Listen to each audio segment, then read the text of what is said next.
kulay dito.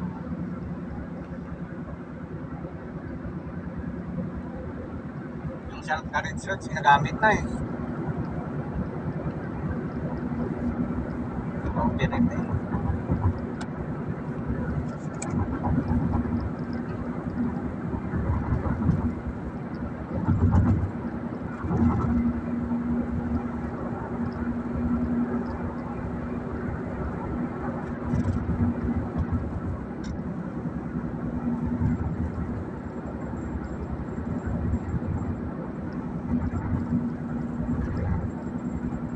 Safa.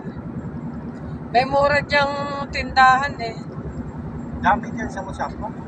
Yung pinuntahan namin ni Madam, noong huli namin pinuntahan, isipin mo, yung Lifebuoy na 6 na piraso, kahit saan ka magpunta, tag 50 city. Kasi mahal yun yung malaki. Diyan, this city lang.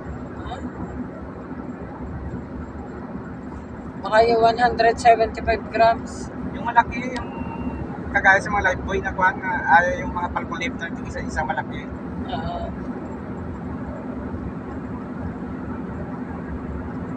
Kasi lumipat ako Lifebuoy.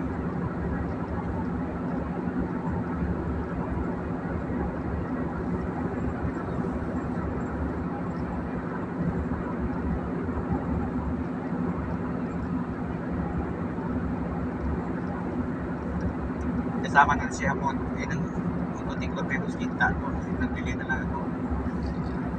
Sabi ko kay Madam, sabi ko,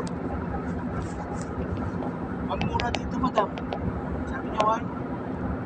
Ano po 6 pieces, Jamia or Lulu, 57 here, 70. Sabi niya, oo. Kung gusto niyong magkuhan, kung lalabas kayo ng bar, dito kayo punta. Pag nagpagahe. Natuwa naman pagpakita ko sa kanya ng sasakyan.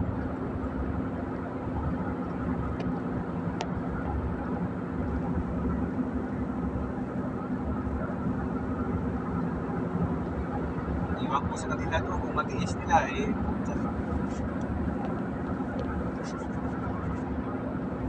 Kailangan kasi sa may sasakyan makahanap ka ng patunawa ng income.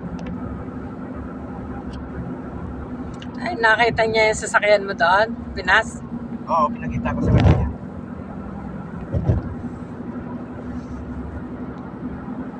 Sabi ko, Madam, this one, my mother went to Rapol. Wala, lumaking mata. Natawa na lang siya.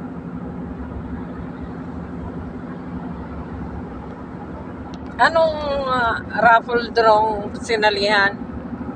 Para sa kanan sana natin yung parang sa simbahan namin doon. March sana yung draw.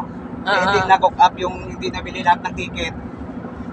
Pinatuloy binta hanggang nagdating ng Disyembre sa kanila po doon sa may plaza namin. Kumbaga sa charts. So,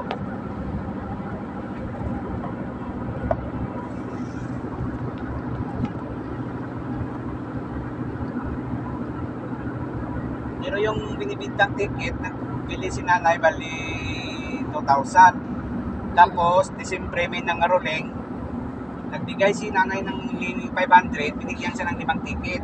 Yun ang ticket na yun ang lumabas sa pagkarol.